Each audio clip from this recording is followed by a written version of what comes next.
For those of you who haven't heard me speak before, I'm curious to know if those of you who have heard me speak, possibly this morning or when you walked in today or when you found out I was going to speak, you said a prayer that I would be giving something out.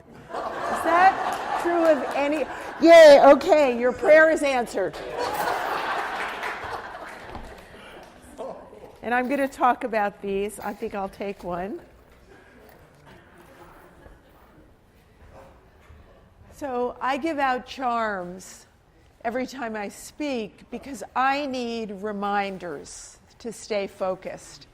And I know many months ahead of time the Sunday that I'm going to be speaking here and what the topic for the month is.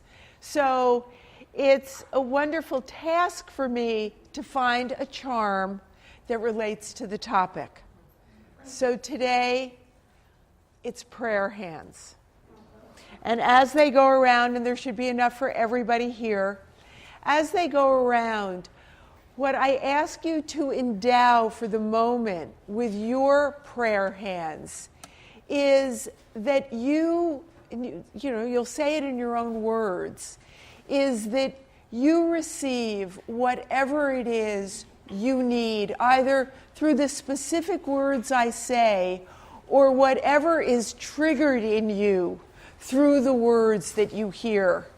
Because whether or not we call it prayer, or we call it what we intend from the inside out, or the birthday wish that we make before blowing out the candle and shining the light on our wish, it is that process of giving voice to, or having the words that declare that which we desire.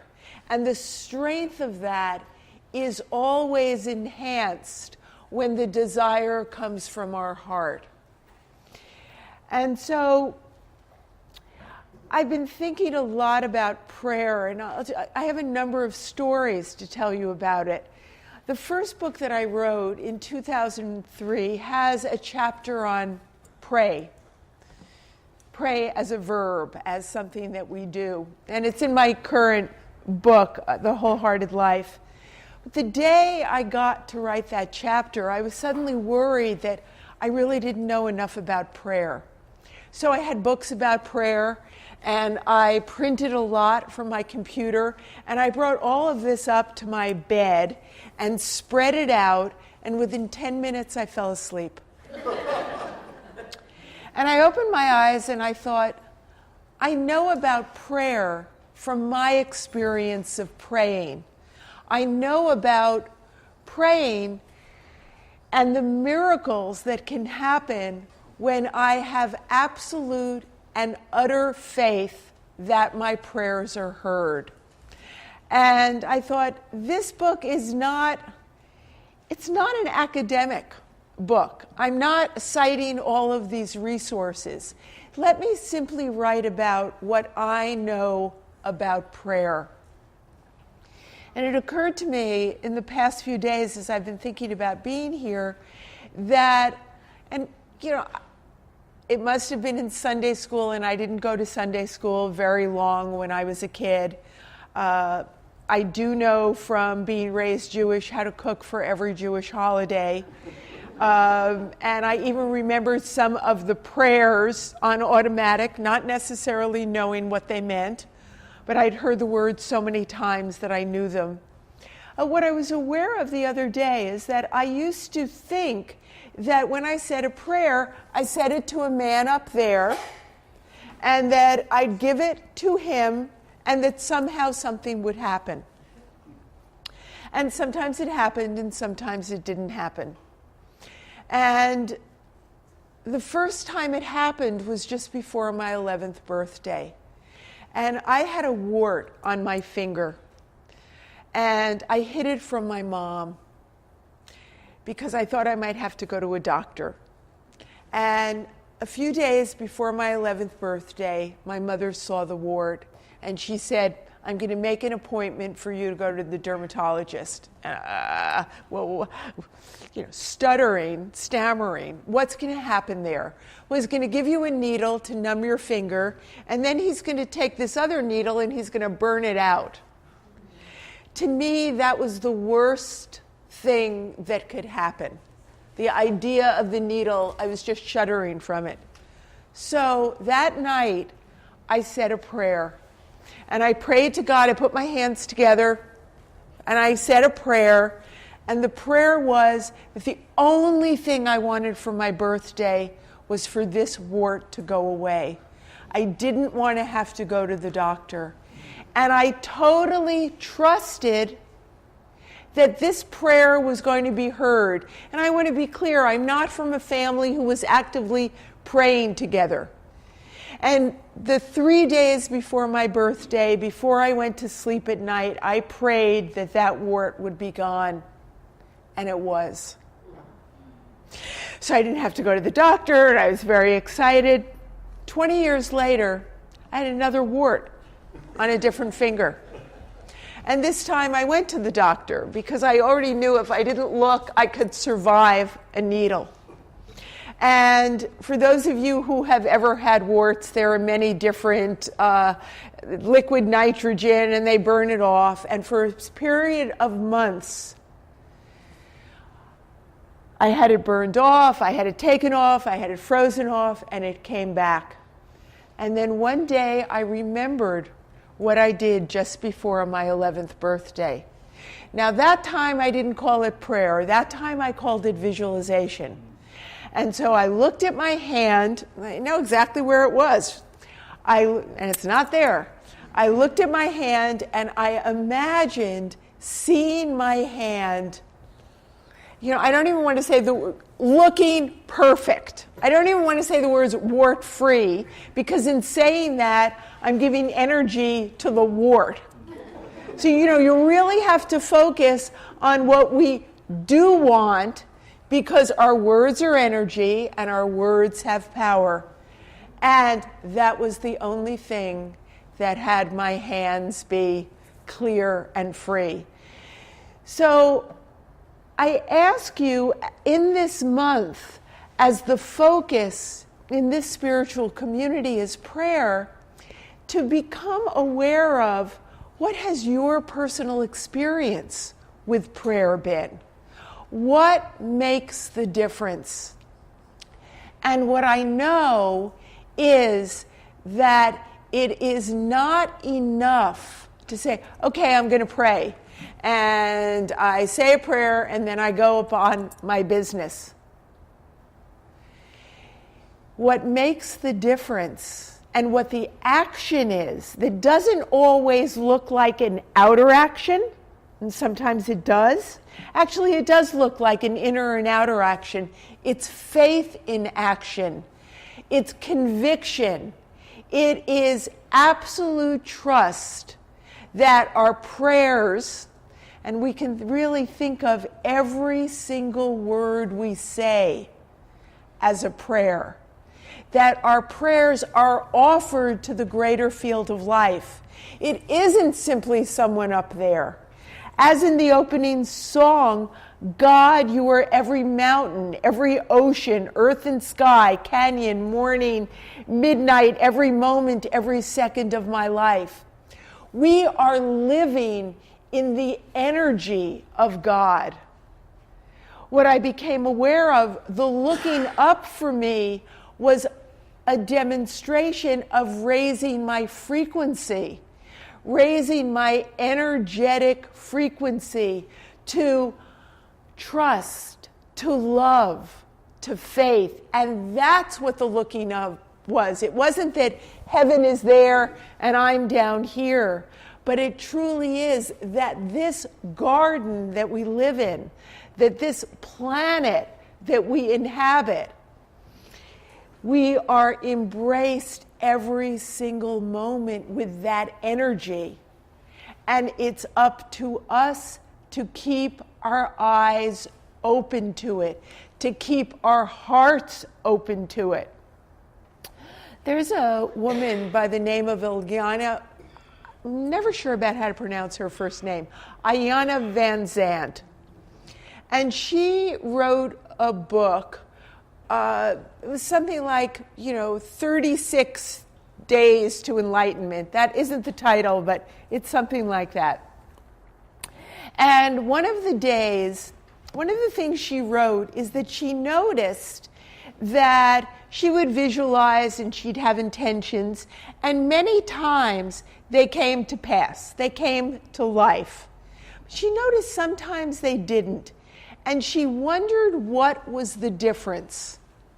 And what she discovered was the difference was when the intention was something that simply came from her head, something she thought she should do, or something she would want to feed her ego, those did not necessarily come about so easily.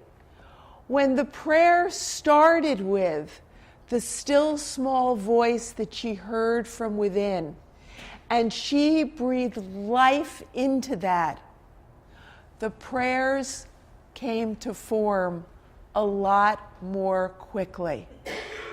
And so I really ask you to think about when you offer a prayer, when you ask, do you believe in its possibility? I was in a church in Mexico City this past Tuesday morning on the way to the airport there, and I was with someone and said, I want to light a candle here. I wanted to shine a light on something that I was hearing very deeply in my heart. So I went and I bought the candle, and she said to me, put it here in front of this saint. And I apologize, I didn't look up his name this morning. It was all in Spanish. I took a picture of it, but I didn't look it up, so I don't know his name. And so here was the statue, and I put the candle down, and then over here there was a bar, and ribbons were wrapped around it. And what she told me is, this is you're saying a prayer to a granter of miracles. And your part of the agreement is that when your prayer is answered, you will come back here and you will tie a ribbon and put it with the other ribbons. And I thought, what came to my mind during the opening prayer today, actually during the meditation, were two things. One, I prayed to be an instrument, which is a prayer that I say a lot because it's simple and I can remember it. And the other thing that came to my mind is I don't really have to pay much attention to how the prayer I said on Tuesday is answered. I simply have to see myself putting the ribbon on there. I can get out of the way in directing, in taking control of, in what I have to do. My doing in terms of prayer is truly in the being. It's in the being of the words I speak, the thoughts I think, and the actions I take. There's been a lot in the news over the past 2.5 weeks about thoughts and prayers. And what came to my mind is, if we truly want a more loving, peaceful world, it certainly starts within ourselves. It isn't enough on a Sunday or on a certain time of day, or even in a meditation in the morning. This is the time I'm praying and meditating. It really has to be carried out in, what's my behavior in traffic? What's my behavior? What are my words and thoughts when someone doesn't meet my expectations? How do I act when I feel shame or guilt or feel that I'm not enough or I'm not worthy? So this isn't about I'm never going to be angry again in my life, or I'm never going to be disappointed because I wish someone was different than they are, including myself. This is as soon as we become aware that we have created the disconnection with Source, It's not Source that's disconnecting from us. But as soon as I remember that I am trying to control things and I have an idea of how things should be and how you should act and how, if I was a good person, I would act this way. As soon as we become aware of that, to have access to Source. And as I shared just a few moments ago, my go-to prayer is, make me an instrument. Because that has meaning for me. I don't need to know the entire prayer that St. Francis said. And I simply have to have, whether we call it an affirmation, I like these days to call it a love note to myself, because it's infusing me with love to say those words.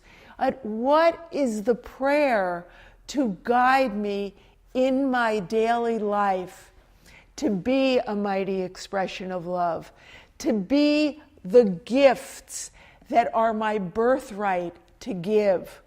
What is it in me?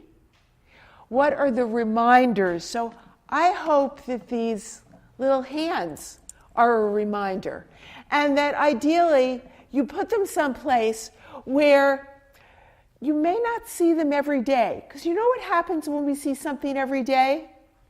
It becomes part of the background. We don't notice it. So maybe you wear it, and when you look in the mirror, you see it, and then you take off that necklace sometime, and you put it on your dresser, and you see it there. Or maybe you hide it in a drawer, and when you take out your pair of socks, you see it. But someplace for the reminder that each one of us is God in action. Each one of us is love in action. And one of the ways that we ensure that action is to say the prayer, make the request, to pay attention to what we are intending. Because whatever exists out here starts from the inside out. And it's like a garden. It needs to be tended. It needs fertilizer. It needs to be watered. And at times it needs storms for that wind to make that branch strong so it can weather a variety of storms. And so think about, be open to, kind of revel in, what are prayers that have been answered in your life? And just as my wart story is now a natural resource in me, I can say, oh yeah, that prayer was answered. And if that prayer was answered, and it was answered twice, even after I had forgotten about it for a couple of decades, if that was answered, can I allow myself to keep my heart open, to trust that when I ask, the answer is already there? And if the answer's not there, oftentimes people say, well, it's in God's time. God's time relates to what is the energy within me. If I feel I have to be a certain weight, my nails have to be a certain length, there has to be a certain amount of rainfall. If I have all of these conditions on when I will be deserving of the prayer being answered, it's not going to be answered immediately because I'm not a channel for it. But if you can see along the way that when you ask prayers and they're not immediately answered, and you're feeling frustrated, you're feeling disappointed, simply ask. That place within that's feeling the disappointment, that's feeling as though she or he is not worthy or not good enough, ask that place inside, what do you need to believe? And listen to his or her answer.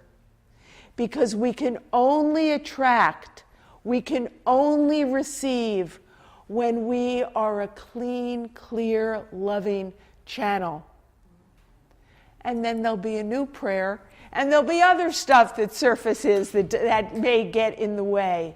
And so our journey in life is that constant listening, asking, clearing up anything, any wound, any belief that is an expression of the darkness, shining the light on that darkness, and then being open to receive and being open to that journey.